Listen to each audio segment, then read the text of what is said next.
선한 사람 TV를 애청하고 계시는 국내에 계시는 성도 여러분, 그리스도의 이름으로 문안드립니다.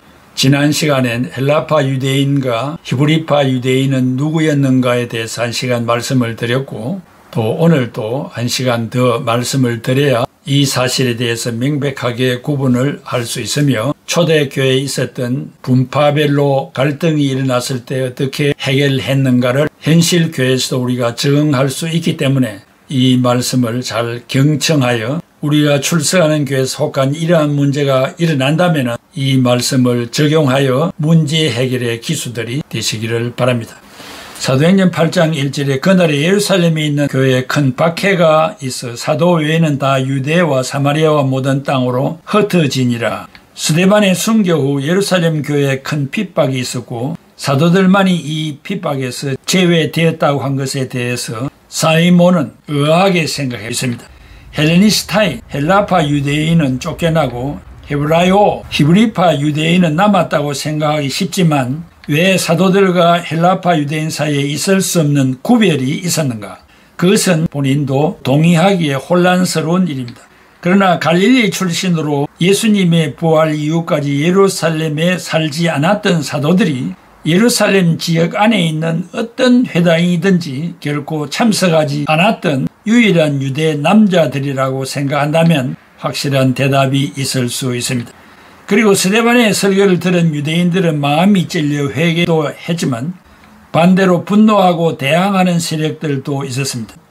스데반은 그러한 상황에서도 강하게 설교를 하게 된 것은 성령으로 충만했기 때문이라고 사도행전 7장 55절에 스데반이 성령 충만하여 하늘을 우러 주목하여 하나님의 영광과 및 예수께서 하나님 우편에 서신 것을 보고 말하고 있습니다. 유대인의 적대감이 거기에 달하게 된 이유는 사도행전 7장 56절 하반절에 보라 하늘이 열리고 인자가 하나님 우편에 서신 것을 보노라고 했을 때 유대인들이 죽인 나사렛 예수가 하나님의 우편에 서 있을 정도로 존귀했다는 말에 자제력을 잃고 큰 소리를 지르며 귀를 막고 일심으로 그에게 달려들었습니다. 유대인의 입장에서 신성 모독죄였습니다. 스데반의 순교와 함께 박해를 받은 사람들은 전통을 무시하고 율법에 대해 비교적 개방적인 경향을 가진 디아스포라 출신의 헬라파 유대인 그리스도인들이었습니다. 상대적으로 율법과 성전에 대해 전통적이고 보수적인 경향을 가진 사도들과 히브리파 유대 그리스도인들은 박해를 모면했을 것입니다. 캐논과 모어르 나레와 같이 주장합니다. 심지어 기독인으로서 흩어진 유대인은 갈릴리 사람보다 쉽게 이 회당이나 다른 회당에서 받아들여졌습니다. 이는 갈릴리 사람들이 너무 지방적이고 지방색을 가지고 있었기 때문에 적응할 수 없었습니다.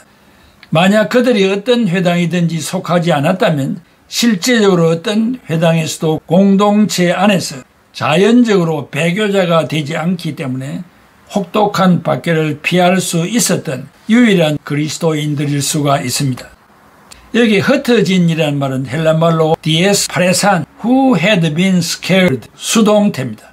문법적으로 동사 스페이로에서 온 말이며 8장 1절과 8장 4절에 두 차례 사용되었습니다. 이 말의 뜻은 씨 뿌림을 말하며 즉 복음을 확산하며 그런 말입니다. 사도행전 1장 8절 오직 성령이 너희에게 임하시면 너희가 권능을 받고 예루살렘과 온 유대와 사마리아와 땅끝까지 이르러 내 증인이 되리라 하시니라. 말씀을 이루시려는 하나님의 계획에 의하여 이루어진 수동적인 역사였습니다. 심지어 헤브라요, 히브리파 유대인이라 할지라도 다른 모든 기독인들은 당분간 갈릴리 출신의 12사도가 피했던 곳에서 박해를 받을 수가 있었습니다. 어떤 경우에든지 기독교 헬레니스타인 또한 헤브라요 오이가 아니라면 흩어지게 되었고 복음을 예루살렘 밖으로 전파했습니다. 그러나 단순히 그들의 말솜씨와 친화력이 반드시 그들로 하여금 이방인들에게 복음을 전하도록 만든 것은 아닙니다. 복음 전파는 단지 기독교도 헬레니스타인, 헬라파 유대인 중 몇몇 사람들에 의해서 이루어졌지만 하나님의 섭리로 이루어진 것입니다. 사도행전 11장 19절에 그때에 스데반의 일로 일어난 환란으로 말미암아 흩어진 자들이 베니게와 구브로와 안디오까지 이르러 유대인에게만 말씀을 전하는데, 마지막으로 흩어진 사람들은 오직 그리스도인들이었습니다. 비기독교인 헬레니스타인은 예루살렘에 남아 있었고 바울은 불언간에 그들과 부딪히게 되었습니다. 명백하게 헬라어를 사용하고 셈조어를 사용하지 않는 공동체를 헤브라이어이라고 분류하는 전통은 일반적으로 잘못된 것이라 생각합니다. 그러나 전통을 충분하게 고려해 볼 때 그들은 사실 셈조어를 사용하였습니다. 그때 당시에 서신은 원래 한 언어로 사용됩니다. 그러나 이 전통은 거절되었기 때문에 언어적 의미에서 헤브라이어가 사용될 수 있다는 사실이 강조됩니다. 프로스 헤브라이우스라는 제목과 이러한 문서들과의 관계는 제시된 해석에 반대했을 증거가 없습니다. 헬레니스와 헬레니스타이 사이에는 약간은 원문의 혼돈이 있다고 레인하드는 말했습니다. 그러나 캐드베리의 견해로는 현재 논의되는 중요한 사실은 아이소스 디아 호메이 에디나 헤브라이스티라는 구절에 대해서 크리소스톰의 언어적 해석이라고 말했습니다. 요한복음 7장 35절에 이에 유대인들이 서로 묻되 이 사람이 어디로 가기에 우리가 그를 만나지 못하리요? 헬라인 중에 흩어져 사는 자들에게로 가서 헬라인을 가르칠 터인가? 요한복음 12장 20절에 명절에 예배하러 올라온 사람 중에 헬라인 몇이 있는데, 여기 헬레니스는 이방인을 의미하는 것이 아니라 이산 유대인, 이방 개종자이든지 아니든지를 의미할 수 있다고 캐드베리와 바레트가 말했습니다. 헤브라이오스에 관해서 혹 헤브라이오스가 헬레니스테이스를 표현할 수 있다 할지라도 이 단어는 분명히 헬레니스테이스의 반대의미요, 다른 문맥 속에서 다른 의미를 가지고 있습니다. 사도행전 6장 1절에서는 주된 언어적인 함축적 의미를 항상 가지고 있지 않다는 사실은 분명합니다. 크리소스톰이 인용했던 주석들 중 한 부분에서 그 단어는 헬레니스트 자신들에게 사용되었다고 스케프는 말했습니다. 그리고 설교집에서 그는 헤브라이오스를 헬레니스타와 대조하는데, 여기서 헤브라이오스가 보다 피상적인 의미를 가지고 있다고 해도 헤브라이오스를 헬레니스트에 적용시키는 것이 가능하다는 것을 암시해 줍니다.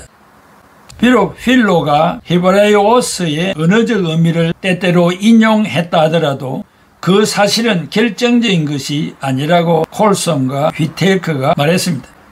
언어와 관계에서 대조되는 범주 내에서 필로가 자신을 헤브라이어에 포함시키는 것이 사실이지만, 캐드베리는 필로가 어떤 언어를 사용한 집단이든 간에 모든 현대인들은 고대의 히브리 사람들과 대조시키고 있다고 주장합니다.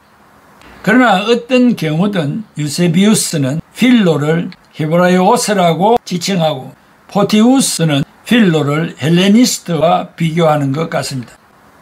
다른 면을 생각해 보면 헤브라이오스가 기본적으로 언어적 의미를 가질 수 있다는 것은 필로의 구절에서가 아니라 어쨌든 언어의 관계에서 헤브라이어와 헬레니스타이가 대조되어 있는 테스타먼트 오브 솔로몬에서 제시됩니다. 언어와 관계에서 이상한 일이지만 헬레니스트들에게 속했던 주문은 히브리인들에게 속했던 것보다 곧 알아볼 수 있을 정도로 히브리 언어의 대조가 됩니다. 관심은 사도행전 6장 1절과 9장 29절에 제한시킬 때 이러한 문맥들과 모순이 되지 않는 의미가 있다는 것입니다.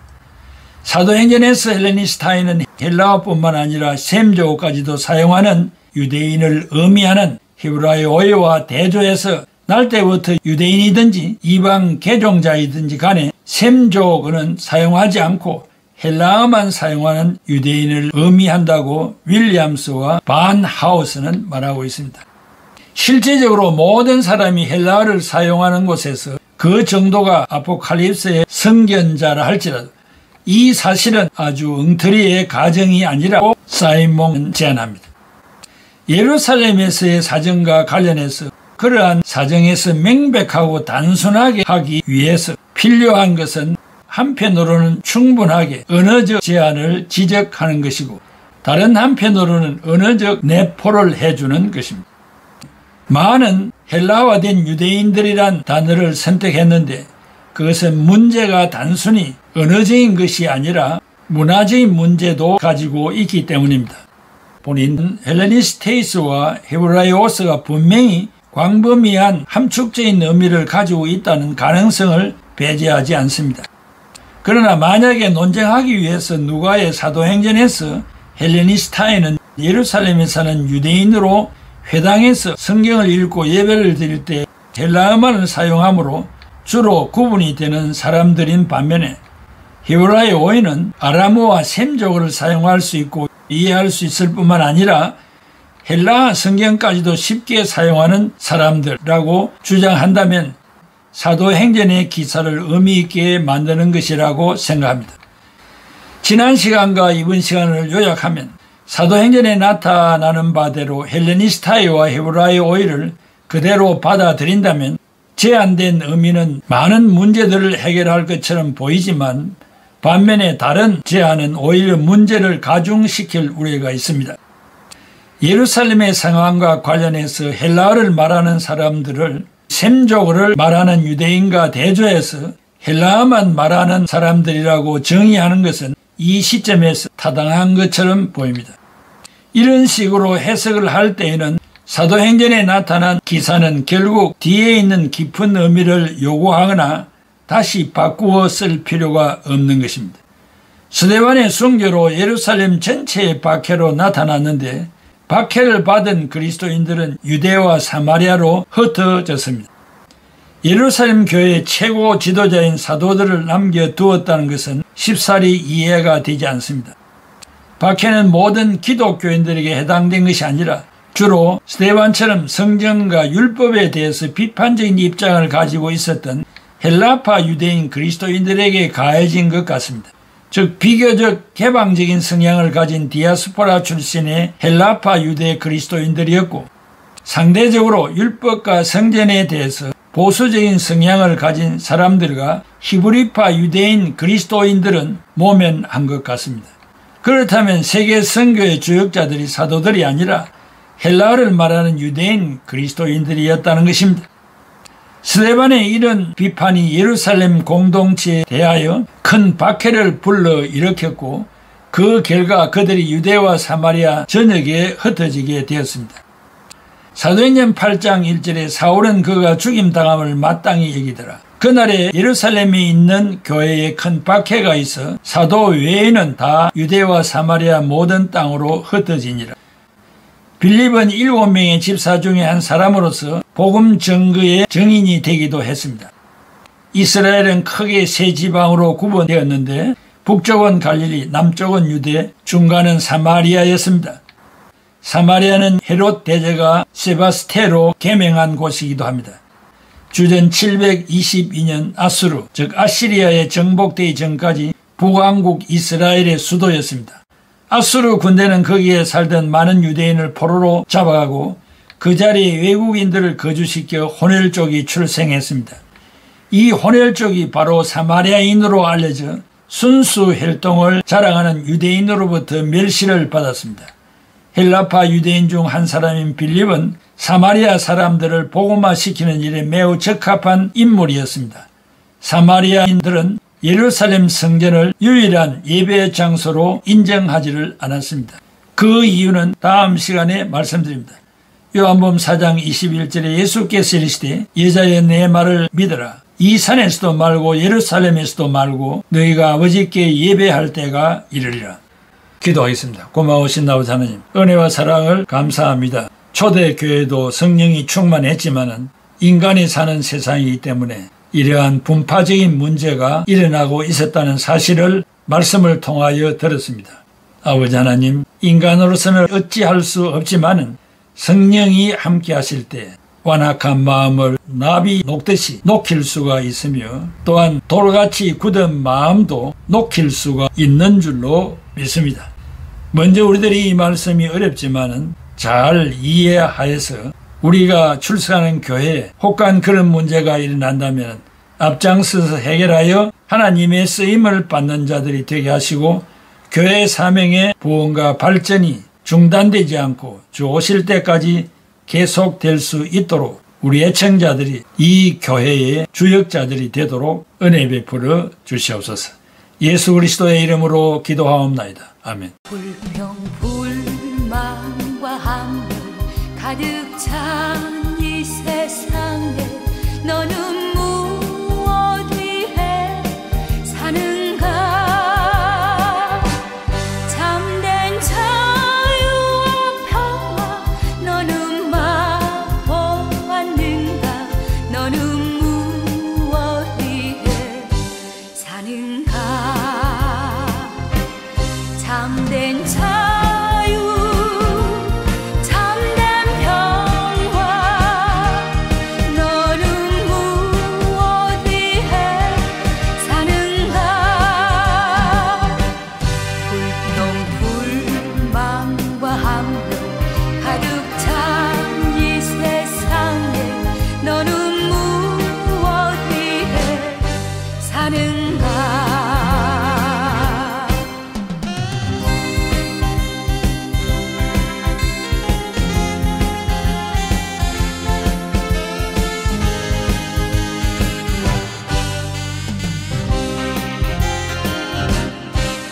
괴로운 인생길을 헤매는 나그네여 어디서 안식을 얻겠나?